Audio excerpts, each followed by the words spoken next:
May Sharon pa.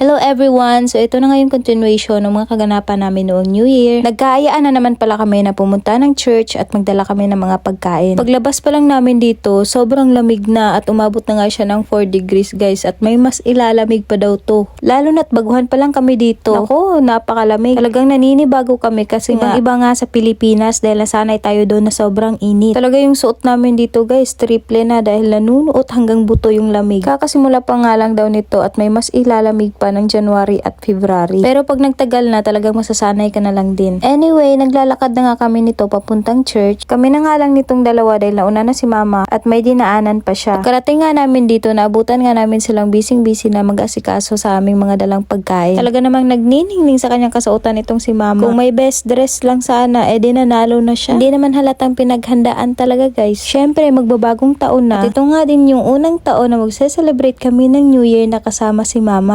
Napakabuti mo talaga sa amin, Lord. Dahil ngayon may kasama na siya at may tagaluto na sa mga okasyon. Bago nga kami kumain dyan, syempre magdasal muna tayo at magpasalamat sa lahat ng mga biyayang natanggap natin sa buong taon. Grabe, napakabilis ng panahon at magto 2026 na nga. Parang kailan lang nung nasa Pinas pa kami. Pag ganitong okasyon na, talagang napakaingay na sa labas. Ang dami nang nagpapaputok at pati mga motor nila dinadamay na para sa pagsalubong ng bagong taon. Pero syempre, iba na dahil nandito na nga tayo. Ang saya nga din ng selebrasyon namin at nag-enjoy nga din kaming lahat. Dolby!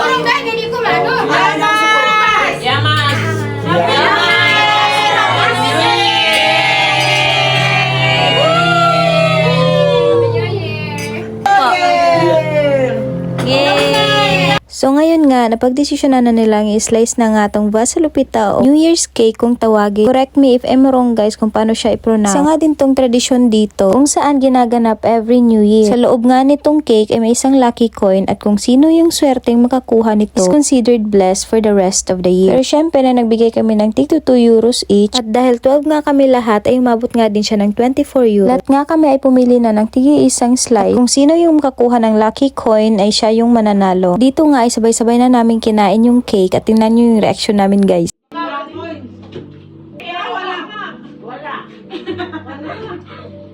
Hindi na kulay? Hindi kasi kung minsan hindi nila nilalagyan.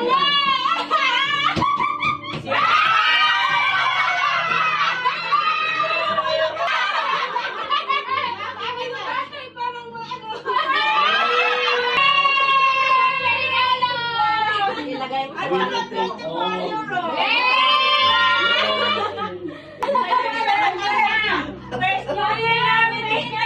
At sinuwerte pa nga dahil ako yung nanalo guys.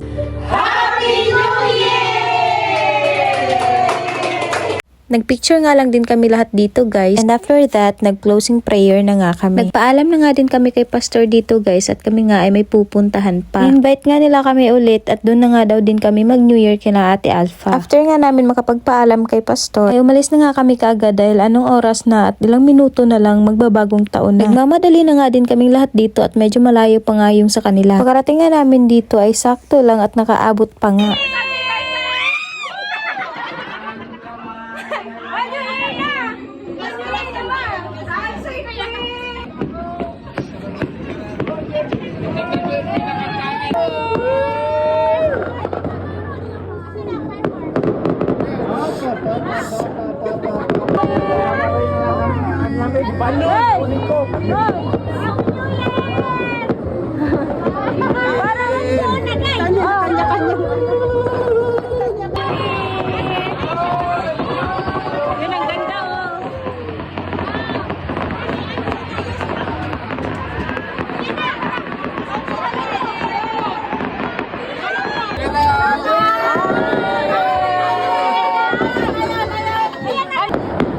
Ayaw nila na tagpagan.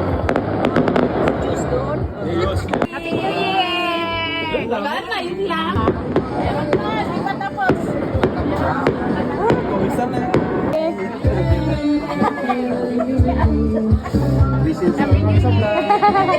Happy New Year! Panalo na! Panalo! Panibagong balik sa palaran.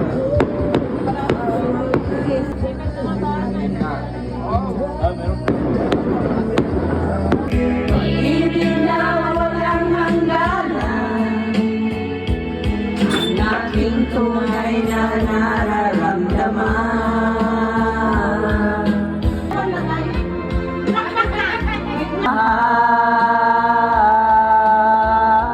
Gopo kay Kadrite. Ang aking mahal.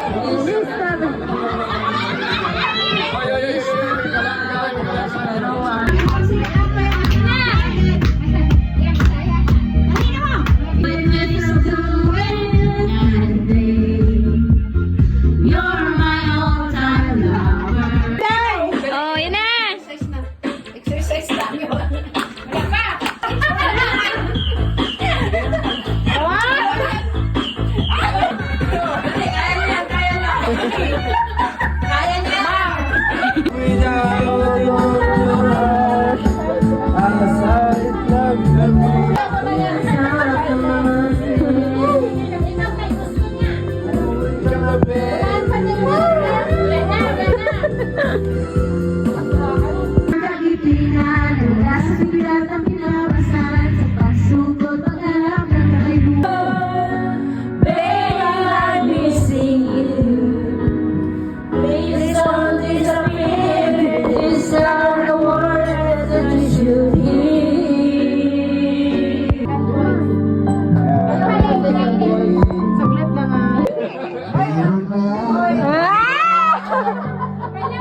Wala pang iba, uy! Ito na, slice ko na. Mamaya pang isa.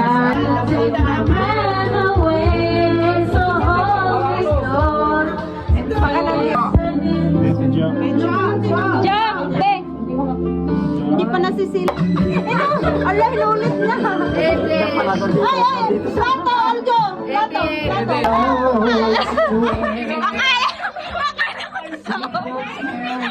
Para hindi wala nang pag-asa lahat eh. Wala tayo.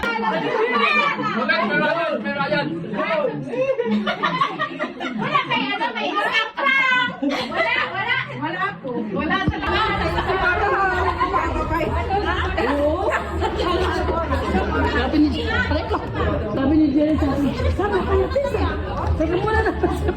Bud ka. May Sharon pa. Sharon, Iyato mo siya. May Sharon. Kaya kasi doon sa ano eh. Kamay. Everyone, Happy New Year! So that's it na lang guys. See you in my